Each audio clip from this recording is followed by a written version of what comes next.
Bidadi township ಜಟಾಪಟಿ ಮುಂದುವರಿತಾ ಇದೆ. 2 ತಿಂಗಳು ಬ್ರೇಕ್ ಕೊಟ್ಟರು ಪ್ರೊಟೆಸ್ಟ್ ಮಾತ್ರ ನಿಲ್ಲುವಂತೆ ಕಾಣಿಸ್ತಾ ಇಲ್ಲ. ಸಿಎಂ ಭರವಸೆಯ ಮೇಲೆ ನಂಬಿಕೆಯೇ ಇಲ್ಲ ಅನ್ನೋದಾಗಿ ಬಿಡದಿ ರೈತರು ಹೇಳ್ತಿದ್ದಾರೆ. ಪ್ರೊಟೆಸ್ಟ್ ಮಾತ್ರ ಯಾವುದೇ ಕಾರಣಕ್ಕೆ ನಿಲ್ಲುವಂತೆ ಕಾಣಿಸ್ತಾ ಇಲ್ಲ. ದಿನದಿಂದ ದಿನಕ್ಕೆ ಬಿಗಡಾಯಿಸ್ತಾ ಇದೆ.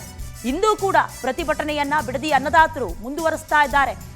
ಶಾಶ್ವತವಾಗಿ ಪರ್ಮನೆಂಟ್ಲಿ ಯೋಜನೆಯನ್ನ ಕೈ ಬಿಡೋವರೆಗೂ ನಾವು ಹೋರಾಟವನ್ನ ನಿಲ್ಲಿಸೋದಿಲ್ಲ ಅನ್ನೋದಾಗಿ ಪಟ್ಟು ಹಿಡಿದು ಕುಳಿತುಕೊಂಡಿದ್ದಾರೆ.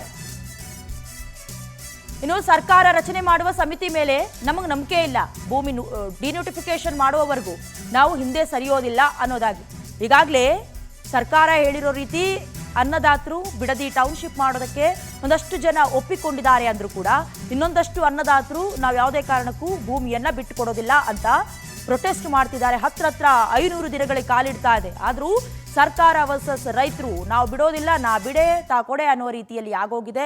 ಶಾಶ್ವತವಾಗಿ ಯೋಜನೆಯನ್ನ ಕೈ ಬಿಡಲೇಬೇಕು ಅಂತ ಹೋರಾಟ ಮಾಡೋದಕ್ಕೆ ಮುಂದಾಗಿದ್ದಾರೆ. ಬಟ್ ಈಗಾಗಲೇ ಡಿ ಕೆ ಶಿವಕುಮಾರ್ ಅವರ ಹೇಳಿಕೆಯನ್ನು ನಾವು ಗಮನಿಸ್ತಾನೆ ಬರ್ತಾ ಇದ್ದೀವಿ.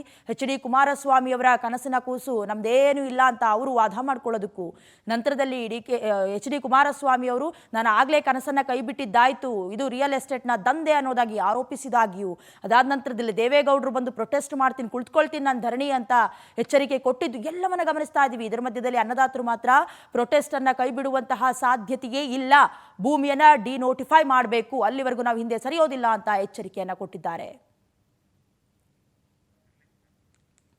ಈಗಾಗಲೇ ಗಮನಿಸ್ತಾ ಇದ್ದೀರಿ, ರೈತರೆಲ್ಲ ಸೇರ್ಕೊಂಡು ಭೂಮಿಯನ್ನ ಯಾವುದೇ ಕಾರಣಕ್ಕೂ ಬಿಡೋದಿಲ್ಲ ಅಂತ ಪ್ರೊಟೆಸ್ಟ್ ಮಾಡ್ತಿದ್ದಾರೆ.